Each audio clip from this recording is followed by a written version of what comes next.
for a loan, but they refused him. Now the debts he has accumulated exceed 1 million. It's impossible for me to pay them.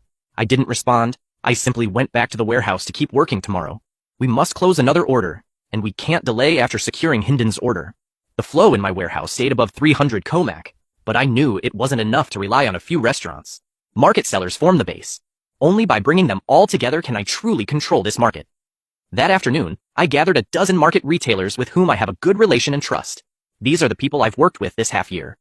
To some, I helped by advancing money to others, solving supply problems as needed.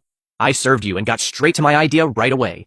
I told you competition is fierce and hard to survive on your own these days. I want to form an alliance with their minister focused on my warehouse and cold storage to unify supply, prices, and distribution, joining forces to benefit us all right now. A few people looked at one another, and someone asked how it would work. Specifically, I said it's simple. First, supply will be centrally managed here, ensuring quality and price. Distribution will be unified with my cold chain fleet to cut losses. Third, profits will be distributed proportionally. I'll take 30% and you all take 70%. A retailer named Juan said, your idea is good, but why should we collaborate with you? What if you exploit your advantage in supply? Brother Guan, we've worked together for a long time. I should know what kind of people you are. Also, if I really wanted to pressure you, I could do it right now. I've built this alliance so everyone profits, not that I take it all.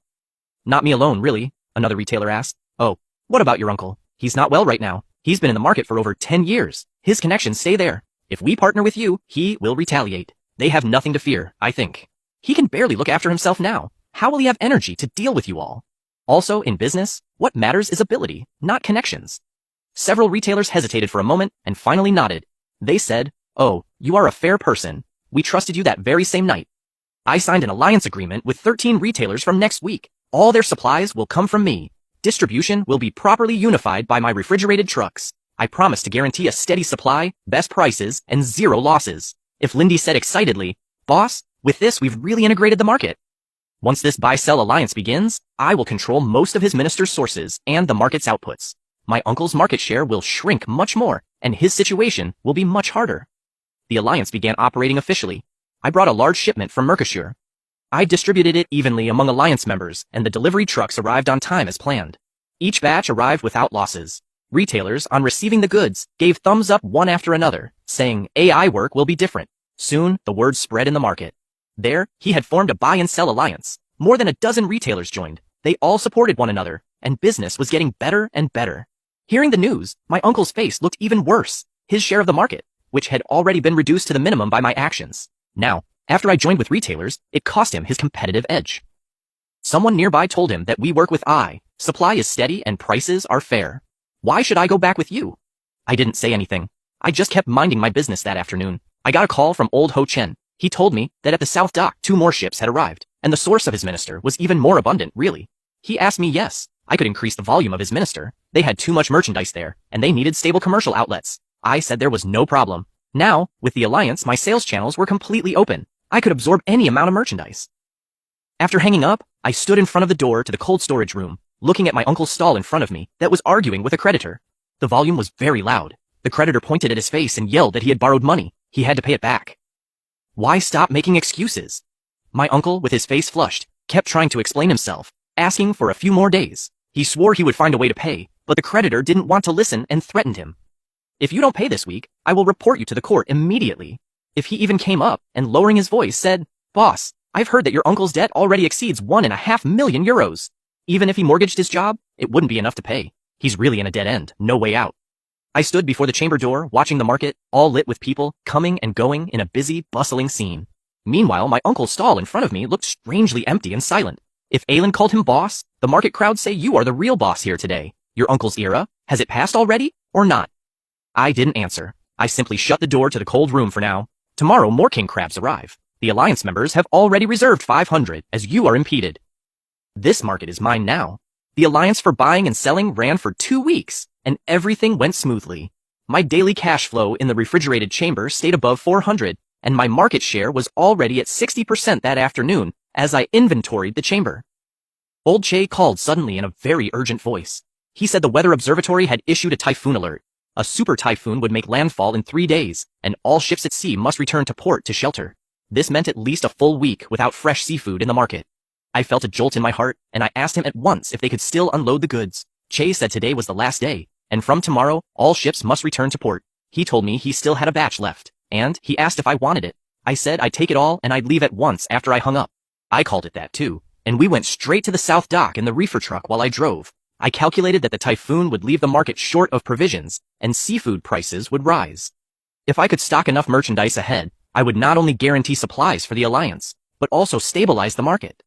I reached the southern dock at dusk. Old Che and his crew were unloading heavy merchandise urgently. The dock was crowded with people. I bought it all on the spot and wired the 300,000 dues immediately.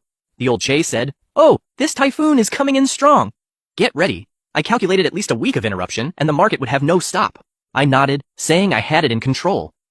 We moved the merchandise back to market overnight. It was 11 p.m. when we finished.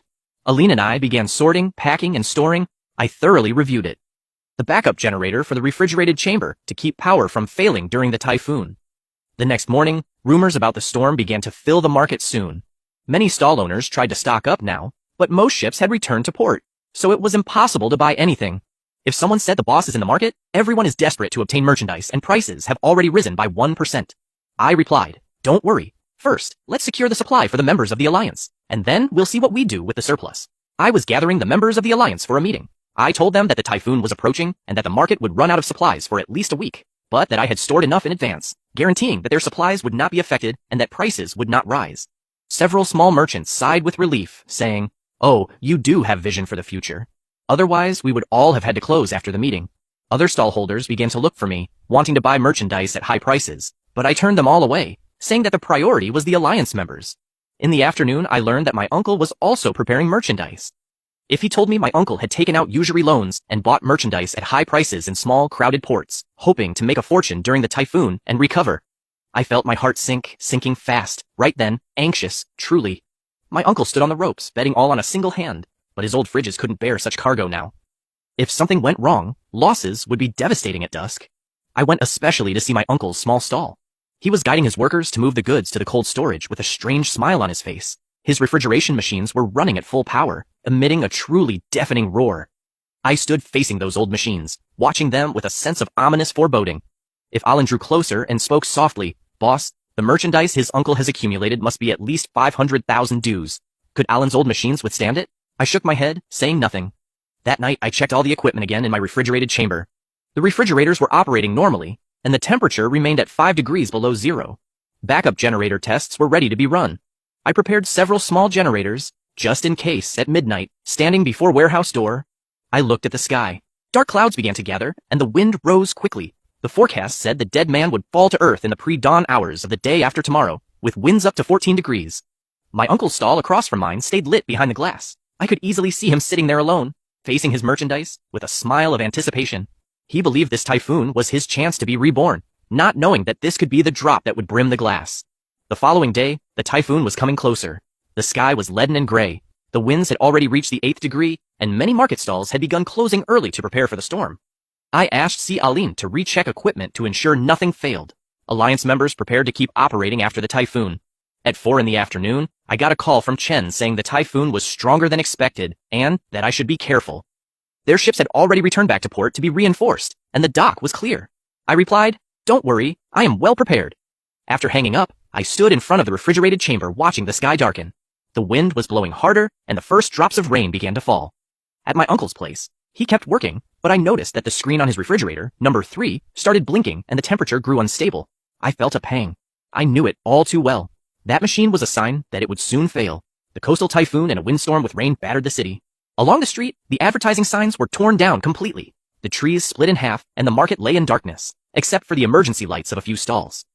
Aline and I were monitoring the refrigerated store, watching the equipment's operation closely. The cooling system worked normally, the temperature stayed steady, and the backup power supply was ready at any given moment.